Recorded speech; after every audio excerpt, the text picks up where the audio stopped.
welcome to another exciting episode of Riding with Jide, Awobona. And here with me today is Aminat. Lara.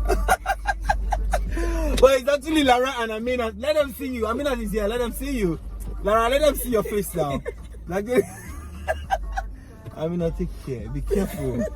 Yeah, good to have you. This is my main guest, though.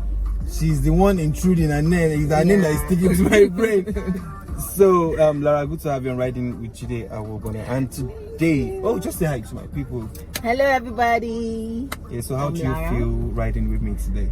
Wow, I'm speechless. I don't even know what to say because it just like happened. And at the point you thought the program is ended, I'm not gonna do Riding with Jide, Awobona again. Like I tell people, it's not over until it's over. I have several contents, and sometimes because of my job and stuff, I go on a long break, but I tell people all my contents are still very intact and I always bring them to you guys. So today, the topic we're treating is still like the previous one I dropped. So this is just to balance it. So it's not going to be one-sided. It's about relationships. Okay. Long-distance relationships. What do you think about long-distance relationships? How do you feel? Because I know you're actually in one. Yeah. So how are you coping? What's your take on long-distance relationship? Well. I used to have this mentality that long distance relationships are just like not it.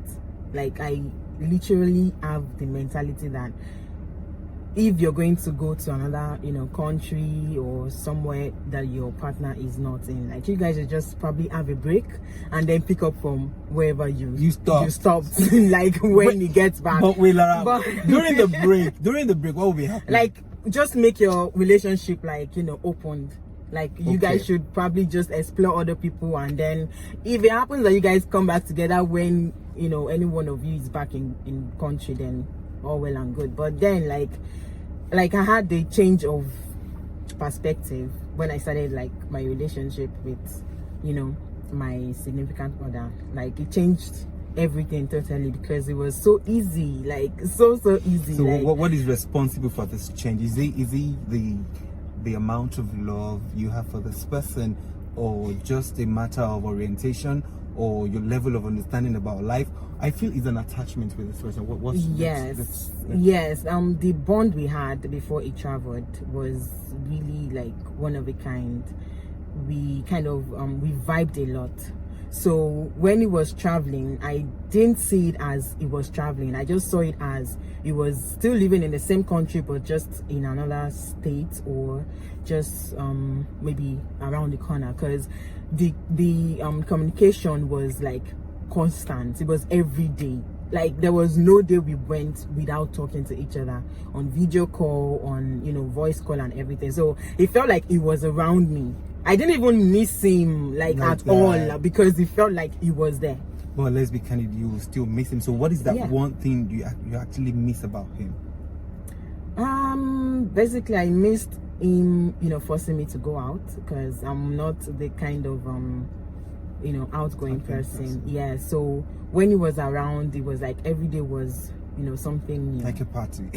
Not even parties, like now it's not even like parties, but it was just something different, something new every single day. Like he just wants us to do this, he wants us to do that. Like there was that ginger, like. But do we see like him trying to change you to be another person you're not? No, it wasn't. I think I'm the kind of person that I like to go out, but I'm you kind need of that push. lazy going out. So I need somebody to push me. I need somebody that is like the opposite of me to do it.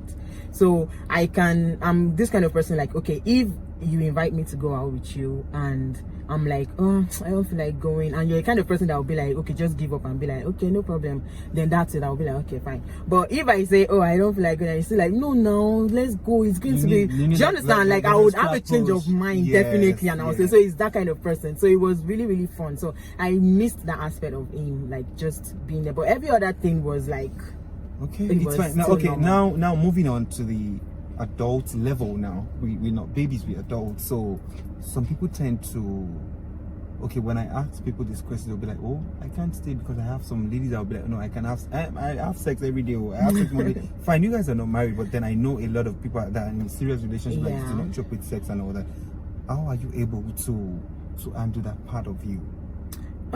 Well, for me, I'm not I would say I'm not really a sex person, like a sex freak like that. So for me, I prefer the cuddling to the sex. So that aspect I missed it because it wasn't there to, you know, touch and everything. But we could cope because he, on the other hand, he has a very high, you know, he has a high libido. So he in fact, I was questioning myself like, oh, how would you cope? Like, should I give you the go ahead to, you know, see other people and just know that there is nothing attached? Would like, you at any point want to give him that? Because I did. Get some guys I gave him. You gave him. Yes, I did it, but he never took it. And maybe he took it, but I don't know. But I don't know. You told him to I told him to go ahead too, because I kept asking him how he was going to cope. And do you think that is actually right for you? Do you think it's going to affect the level of trust or the bond or anything? And is that something you would use against him later in the future? Well, that was what he kept saying, that I was going to use it against him. But honestly speaking, I was actually cool with it. I'm like, as long as you tell me about it. If you don't tell me about it, it means that something was attached. Like maybe you feel some type of way for the person. But if you're able to discuss with me that, oh, I met somebody today and we are kind of like, you know, kissed, we kind of did this and all, like if you're able to talk to me about it, then maybe it doesn't mean anything to you. But if you don't tell me, of course there's no way I would know. But it means that there is, you know, yeah, sorry to cut. I think this is the reason why I know a lot of, like 2 or 3 women that have told me this before, that they know the kind of husbands. I don't know why women will know that, yeah, this guy is, you know, he has this level, he wants to have sex every time. But you know what they do? Okay, guy, I'm not saying you shouldn't do this, but take this contraceptive or take this condom and protect yourself. And you know, a lot of women actually do this, but they don't come out to actually say this. Do you think this is right, or are we encouraging men to be, you know, it's not, I don't know how to put it. What is your take about these acts and what you just said, giving him the go ahead and stuff? Don't you think you're giving him too much leverage? Well, man, this discussion is like, it's more of saying that, is it that we accept, or as ladies or as women, do we accept that all men cheat or men are bound to cheat?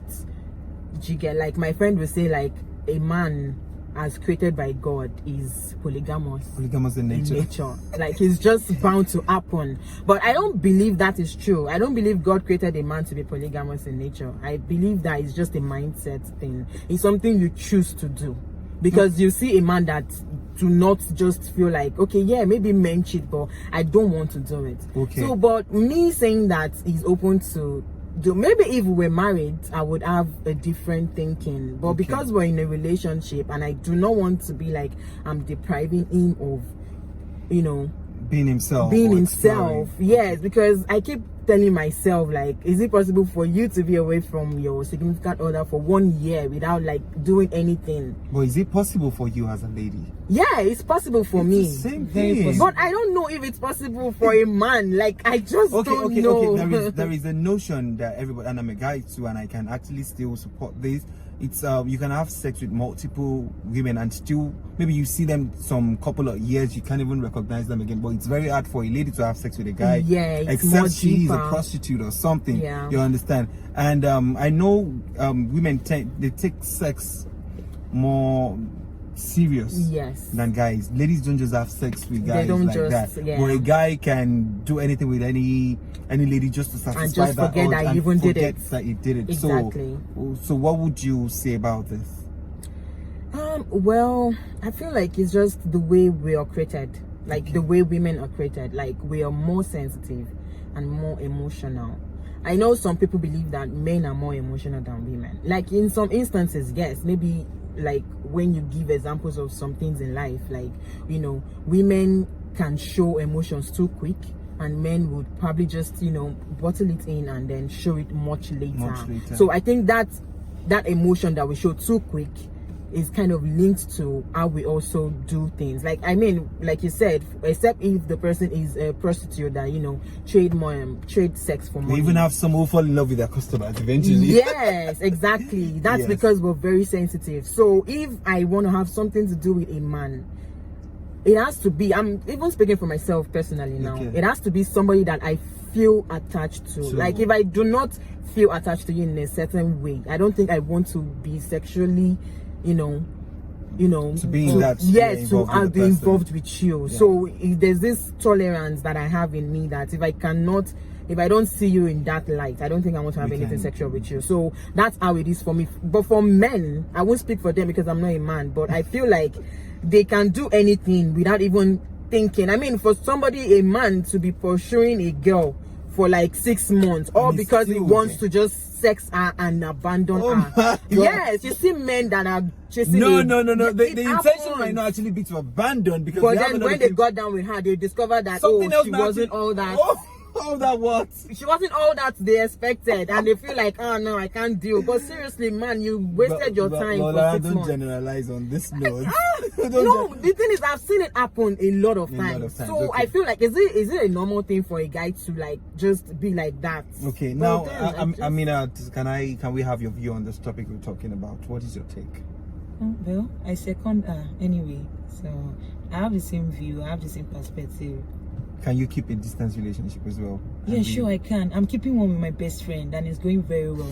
Your best friend? She's a female, but then I feel like it's going to be the same thing. Okay. Yeah, it can never be the same thing. Okay, no. It can never be the same thing. It's only the sexual aspect that is making it different. Okay, but you're so close that we talk every day, so I feel like I can cope. I used to have the same mindset with her about long distance relationship because I've never been in one. But then my best friend is in Canada right now, and then we talk every day. It's like we are seeing video call. So are you in a relationship at the moment? Well, I'm not in a relationship. So have you been in one? Yes. So what happened?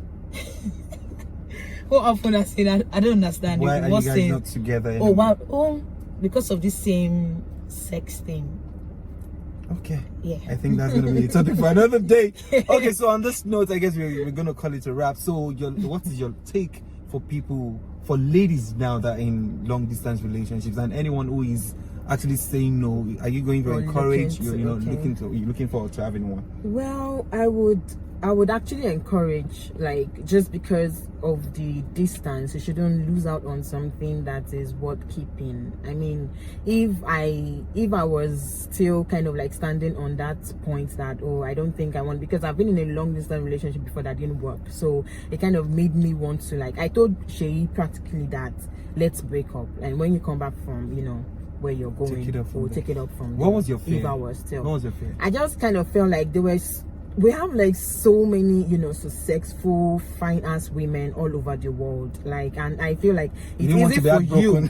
It's easy for you to fall in love with anybody. You can actually be in love with this person back home, and then you just go there and meet somebody else that is more, more everything than that person. And it's just easy for you to like that person and fall in love with the person. So it won't be like you're breaking somebody's heart and all of that. So, you know what? Let me not like just hold you back to do whatever you want to do. I'm not saying, okay, you're not holding me back, because of course we have, successful men too in Nigeria here too, but then it's just what it is. But, I took the chance, and I mean, it's working. It's working. Like, if it's somebody that you actually feel like you can't do without, I feel like you should give it a shot.